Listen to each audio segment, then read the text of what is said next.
Okay, so I don't have my camera stand, so I want to just show you guys how to do the maintenance again. I did a video last year about it, and he's got a pretty good scuff here, but for the most part you can look through the dirt. There's not really much scratching going on. I've already wiped this panel already. There's some water spots that I'm gonna go ahead and take care of that that he had on there.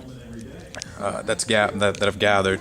An easy fix, but to clean this, there's going to be a lot of camera movement, sorry guys, because I have to show you, but pretty much solution.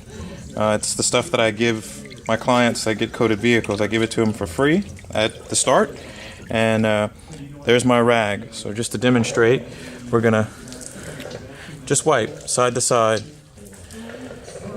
clean the panel,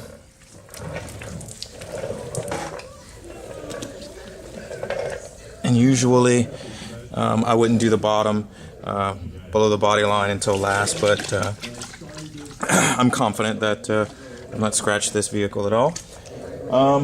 So now to dry it. As you can see, got the dirt, it's in there. You can use a 2-bucket method if you want. And now just to go and dry it. I'm going to follow probably with 2 microfibers to dry it. Wiping side to side. Of course, with lettering and things like that, you're going to get a little bit more detailed with it. I'm going to flip my rag over here, and then I'm going to wipe. And of course, because my inspection, I install a brand new layer of light instead of spraying sport. I'm going to guarantee that the last layer, which is light, is there, since it only lasts up to 24 months. But there we go.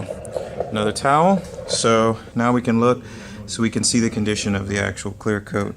And the clear coat, I did not scratch it. This is a metallic finish, so you kind of see the sparkles in the paint. But yeah. That's pretty much, and you do panel by panel, guys. You clean it panel by panel. Don't try to clean the whole thing, wet it, because if the chemical dries, it will stain it. Then you've got to re-wet again, and you're just going to be fighting yourself. So panel by panel, you can get the vehicle cleaned in no time, way easier than what you used to with conventional waxes and sealants without the ceramic coating.